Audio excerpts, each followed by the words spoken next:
Okay, this is day 126, and the Bolshevik Biscuits episode yesterday generated a lot of interest and a lot of great research, some criticism, but that's a good thing.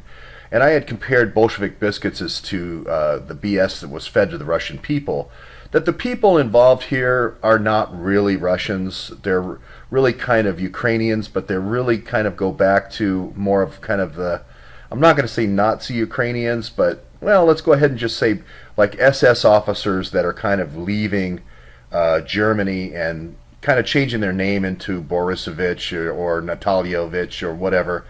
And they're picking out beautiful Ukrainian brides and then saying, hey, I'm a Russian now. Okay, so this is kind of these Bolshevik biscuits that the Russian people were fed were really kind of almost Nazi officers, I believe. Odessa-file type officers. Odessa-file is kind of the plan to get all these guys out of Germany, give them new identities, and then kind of slowly build back kind of the Fourth Reich idea. I know how hard that is for people to believe, but if you look at these backgrounds of the people that are involved, you definitely get that feeling that everybody kind of has a new identity and so forth. First guy that, if you go back here to this guy's parents, sometimes it's helpful to go to the parents and the father-in-laws and so forth to actually see the structure of what I'm speaking of. When I looked into this kind of guy's eyes and I caught his eye for a couple of minutes, I immediately thought of Cricket Fields of Eton, the Blatnovic School where Eric Braverman spoke, where Jason met him. Blatnovic has always been kind of this concentration point on that side of the Atlantic for these kind of kids of Odessa to, become English or kids of Odessa to become Russian. He kind of did both. I think he spent a lot of time in Russia. I think he got his legal degree in Russia, but I think he had spent a lot of time in Oxford to cultivate that poshy accent, as well as a lot of time in the hallways in Brussels negotiating deals all over the world. So I really think this is kind of the British Neil Brown, if you will, where you put a lot of effort into these kids, kind of from Odessa kids, kind of have a tremendous education across a whole spectrum, the kind of the new Renaissance man. But to really understand it, you have to kind of go back one generation.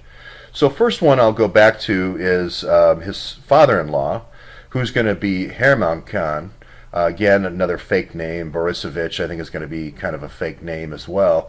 And I believe his father is a German intelligence officer. I know people said, how could you say that?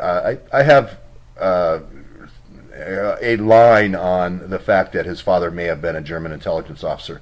Now, after the war, what you're going to do is you're going to say, we're going to make you, because you know all about the oil business, and especially the Iranian oil business, there was this Iranian-German company, we're going to make you a British officer. So we're going to give you British papers, or we're going to give you Ukrainian papers, or we're going to give you some kind of papers that don't make you look like a Nazi, okay? But we're going to give you a beautiful Ukrainian wife, and your name is going to be Khan, and just go along with it. You're a German Khan, okay?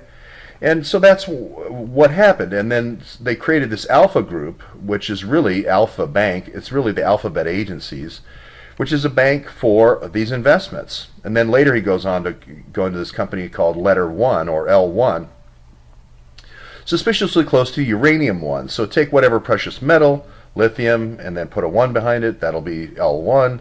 U1 will be your Uranium One. And it turns out, yes, AlphaBank does invest into Uranium One. So it's all kind of coming together. You can see why AlphaBank is involved in the Trump Tower hack, because you got to knock down Trump, otherwise he'll look into Uranium One and probably Lithium One in Kentucky and Lithium One in North Korea, or wherever, however many ones the Letter One is invested in. Okay, so I think that's the important thing to understand is AlphaBank is really AlphaBet's, and these letters and then the number 1 are really these different kinds of investments all around the world. That's the real key to understanding this whole thing. And then Alpha Group. Oh, sorry. There you get to hear Alpha Group again. And then people like Friedman are kind of brought in to kind of maybe add a little Jewish flavor to it, to have them, you keep the Mark Rich faction in Israel and the Tel Aviv faction in Israel happy. So that's why you got Friedman is also involved in this Letter One as well. Here he is over here at Letter One. Before that, he's involved in AlphaBank. And AlphaBank really is just kind of changing their name to Letter One. But it's really kind of the same thing. It's a bank for Alphabet. That's what it is.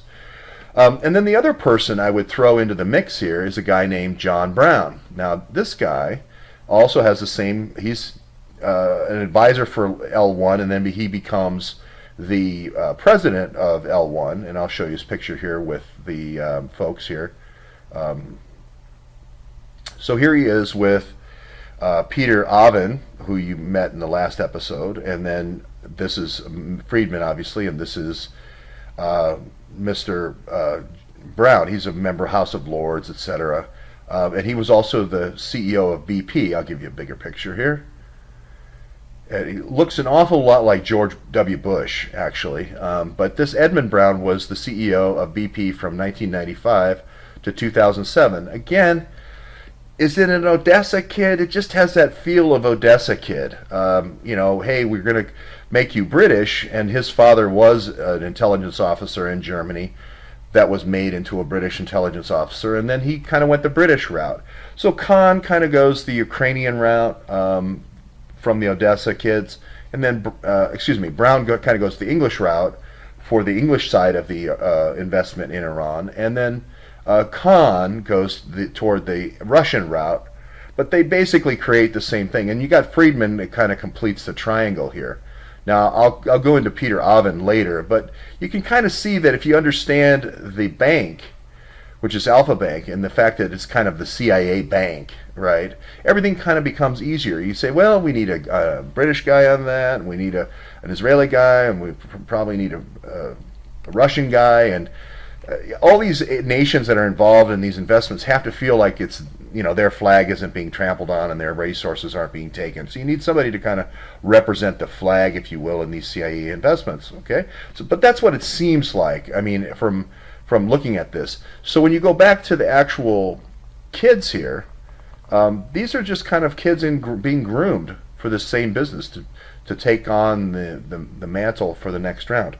Now it's going to be interesting to see who his wife is, because I think his wife's going to be one of these kind of Ukrainian girls that, beautiful Ukrainian girls that's also been highly educated in the oil and gas business and so forth. We'll see who that is. I say it's a Rostanet, or I say it's a Chalupa. So that'll be for the next episode.